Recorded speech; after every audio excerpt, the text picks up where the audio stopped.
करीना जैसी established star के साथ अनन्या और कल्याणी क्यों? Does Ananya mocked Kalyani?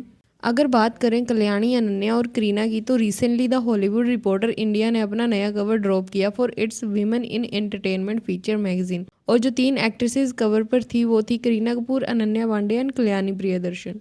तो अगर आप एंटरटेनमेंट मीडिया फॉलो करते हो तो आपको पता होगा कि हॉलीवुड रिपोर्टर के कवर पर फीचर होना एक्चुअली एक बहुत बिग डील होती है। इनफैक्ट द हॉलीवुड रिपोर्टर को एंटरटेनमेंट वर्ल्ड में सबसे रिस्पेक्टेड पब्लिकेशंस में से एक माना जाता है। अब करीना और अनन्या को तो आप ऑब्वियसली जानते ही होंगे अगर आप बॉलीवुड को फॉलो करते हो, लेकिन शायद आपको कल्याणी प्रियदर्शन के बारे में ज़्यादा नहीं पता होगा। कल्याणी प्रियदर्शन एक इंडियन एक्ट्रेस हैं जो मेनली मलयालम फिल्म्स में काम करती हैं। तमिल और तेलुगु मूवीज़ में भी वो काम कर चुकी हैं। और कल्याणी एक बहुत इन्फ्लुएंशियल बैकग्राउंड से आती हैं। वो पॉपुलर डायरेक्टर प्रियदर्शन की डॉटर हैं। यूजुअली कल्याणी का इंप्रेशन पब्लिक में ऐसा है कि वो काफ़ी स्वीट और डाउन टू अर्थ पर्सनैलिटी की लगती हैं। लेकिन काफ़ी लोग कल्याणी को साउथ की आलिया भट्ट या जानवी कपूर भी बोलते हैं, क्योंकि उन्हें भी काफ़ी opportunity served on a platter मिली थी, जो कि काफ़ी सिमिलर है जो आलिया और जानवी के साथ हुआ। वैसे वैसे तो कल्याणी ने काफ़ी मूवीज़ की हैं, लेकिन रिसेंटली उनकी एक मूवी आई थी लोका, और उस फिल्म के बाद कल्याणी का करियर लिटरली स्काई रॉकेट हो गया था। उस फिल्म ने 300 करोड़ वर्ल्ड वाइड कलेक्शन किया था। मलयालम इंडस्ट्री के लिए वो film highest grossing female lead Malayalam movie बन गई। और इस सक्सेस के बाद कल्याणी को काफ़ी बॉलीवुड इंटरव्यूज़, इवेंट और अवार्ड शोज़ में भी देखा जा रहा था। साउथ में तो वो पहले से पॉपुलर थी, लेकिन अब बॉलीवुड में भी कल्याणी को काफ़ी अटेंशन मिल रहा है। पर कंट्रोवर्सी एक्चुअली हॉलीवुड रिपोर्टर के कवर की वजह से शुरू हुई। कुछ लोगों को प्रॉब्लम हुआ कि इन 3 एक्ट्रेसेस का कॉम्बिनेशन क्या है। अगर आप ऑन पेपर देखो तो तीनों actresses completely different spaces represent करती हैं। Kareena Kapoor actually one of the most popular established stars हैं। उन्होंने 2000 में डेब्यूट किया था और वो 20 साल से हिंदी सिनेमा का मेजर फेस रही हैं। फिर अगर बात करें अनन्या पांडे की, तो वो रिप्रेजेंट करती हैं जेनजी बॉलीवुड स्टार की एरा, यंग, हैविली मार्केटेड और सोशल मीडिया पर काफ़ी विजिबल। और फिर कल्याणी प्रियदर्शन थी जो साउथ इंडियन सिनेमा रिप्रेजेंट कर रही थी। कुछ लोगों को ये कंट्रास्ट काफ़ी इंटरेस्टिंग लगा, लेकिन कुछ लोगों को ये कॉम्बिनेशन ऑकवर्ड लगा। सबसे बड़ा कमेंट लोग जो बार बार कर रहे हैं वो ये था कि करीना को ऐसे कवर पर क्यों रखा गया है, वो भी उन एक्ट्रेसेस के साथ जो अभी उनके लेवल तक नहीं पहुंची। कुछ लोगों का कहना था कि करीना को उन एक्ट्रेसेस के साथ पेयर करना चाहिए था जो सिमिलर लॉन्जिटिविटी या एक्टिंग क्रेडिबिलिटी रखती हों, जैसे तब्बू, विद्या बालन, प्रियंका चोपड़ा और रानी मुखर्जी। और ये सही भी है। करीना 20+ साल से इंडस्ट्री में काम कर रही हैं, और उनके साथ उन एक्ट्रेसेस को प्लेस करना जो अभी करियर के अर्ली स्टेज में हैं, लोगों को थोड़ा मिसमैच लगा। लेकिन सबसे ज़्यादा क्रिटिसिज्म एक्चुअली अनन्या पांडे को मिला। लोग कमेंट्स में बोल रहे थे, what has Ananya Pandey achieve to be part of this conversation.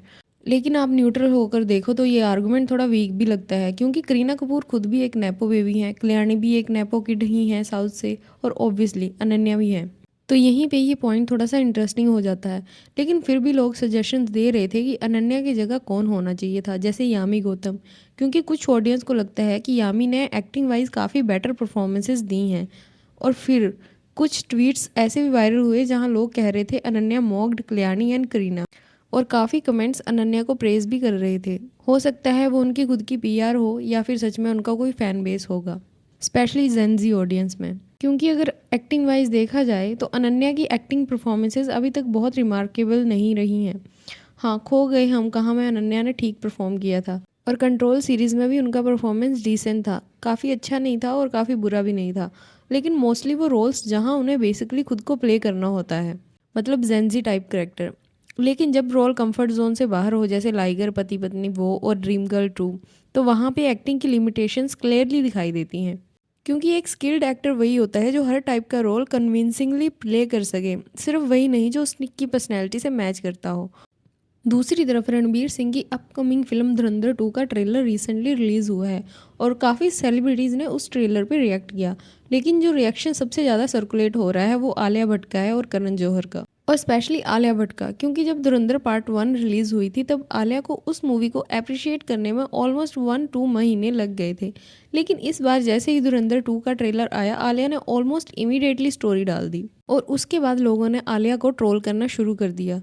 लोग आलिया भट्ट को कॉल आउट कर रहे थे कि धुरंधर पर 1 महीने तक कोई पोस्ट नहीं थी, लेकिन अब ट्रेलर आते ही स्टोरी पोस्ट कर दी। यहाँ पर लोगों को ये लग रहा है कि आलिया भट्ट बहुत ही डेस्परेट है to get a movie from Aditya Dhar. और आपको याद ही होगा कि करण जौहर ने और आलिया भट्ट ने यामी गौतम को आज तक कभी प्रेज नहीं किया, लेकिन जैसे ही धुरंधर हिट हुई थी उन्होंने यामी गौतम के लिए स्पेशल स्टोरीज पोस्ट करना शुरू किया। और तो और आलिया भट्ट ने उनके बेबीज के लिए गिफ्ट भी सेंड किए थे। वैसे अच्छा हुआ कि आलिया भट्ट अब एक्सपोज हो रही हैं कि वो कैसे मूवीज को बैक करती हैं। उनको हर सक्सेसफुल डायरेक्टर के साथ काम करना है, लेकिन बैगिंग कर करके, और फिर मीडिया में और पीआर के थ्रू अपनी ये इमेज बनवानी है कि she is one of the most talented actresses. आपको याद होगा जब उनकी मूवी रणवीर सिंह के साथ रॉकी और रानी की प्रेम कहानी रिलीज हुई थी, तो आलिया भट्ट ने उसका सारा क्रेडिट खुद ले लिया था और रणवीर सिंह को साइडलाइन कर दिया था। आलिया भट्ट का फेक फ्रेंड वाला नेचर काफी बार एक्सपोज हो चुका है, बट पीआर के थ्रू वो उसको मैनेज करती रहती हैं। एनीवेज, देखते हैं अब आदित्य धार आलिया भट्ट को कोई मूवीज ऑफर करते हैं या नहीं। आपको क्या लगता है, आलिया सच में डेस्परेट है या ये सिर्फ एक फ्रेंडली वे है to congratulate someone on his success, या फिर उन्होंने लास्ट टाइम लेट रिएक्ट किया था और इस बार जल्दी करके उसको करेक्ट कर रही हैं। और अगर हॉलीवुड रिपोर्टर कवर कंट्रोवर्सी की बात करें, जहां अनन्या को बैकलैश मिला कि वो कवर डिजर्व नहीं करती थी, तो फिर उसकी जगह कौन होना चाहिए था, जैसे यामी गौतम या फिर कोई ऐसी एक्ट्रेस जिन्होंने करीना के लेवल का करियर अचीव कर लिया हो, जैसे तब्बू या रानी। तो इस पर आपका क्या ओपिनियन है? Please let me know in the comment section. And guys, one humble request, as I'm a new creator, I really need your support. Please subscribe to my channel and watch my other videos. Thank you.